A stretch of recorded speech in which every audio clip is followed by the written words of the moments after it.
ताज्या बातम्यांसाठी ABP माझाला subscribe करा आणि बेल आयकॉन प्रेस करा। लॉकडाऊनच्या काळात अन्य सगळ्या उद्योगांसोबतच नाटकांचे प्रयोग सुद्धा बंद होते। आता पुनश्च हरिओम करत नाट्यगृह सुरू करण्यास परवानगी मिळाली आहे। मात्र फक्त 50%च प्रेक्षकांना परवानगी असल्याने नाट्य निर्मात्यांना खर्च वसूल होऊ शकत नाहीये आणि ही बाब लक्षात घेऊन नाट्य कलाकारांनी मानधनात 50% कपात करण्याचा निर्णय घेतलाय। शनिवारी जागतिक नाट्यधर्मी मराठी निर्माता संघाची एक महत्त्वाची बैठक झाली आणि त्यामध्ये हा निर्णय घेण्यात आला।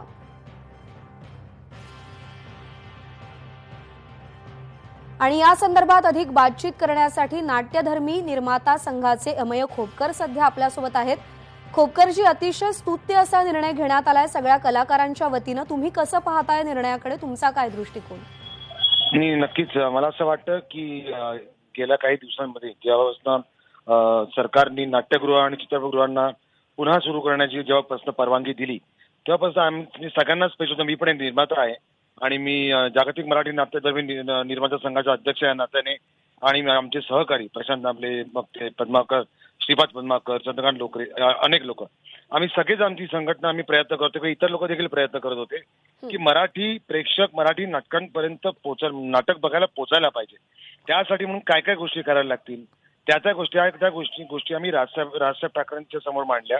त्यांनी त्या संबंधित मंत्र्यांना ताबडतोब फोन करून त्यांनी सांगितलं की ह्या गोष्टी करून घ्या आणि मी अभिनंदन करतो त्या मंत्र्यांचं। त्यांनी देखील सकारात्मक पावलं टाकून त्या अधिकाऱ्यांना आदेश देऊन मराठी नाटक कसं चालेल आणि मराठी प्रेक्षक हा नाट्यगृहाकडे कसा वळेल यासाठी त्यांनी प्रयत्न केले। त्यासाठी मी एकनाथ शिंदे साहेबांचे आभार मानतो, अमित देशमुख साहेबांचे आभार मानेन।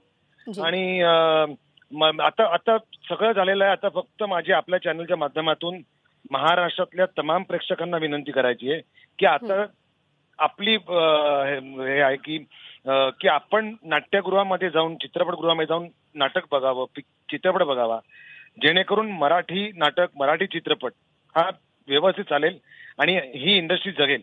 आता हे प्रेक्षकांच्या हातात आहे। माझी प्रेक्षकांना कळकळीची आता विनंती आहे।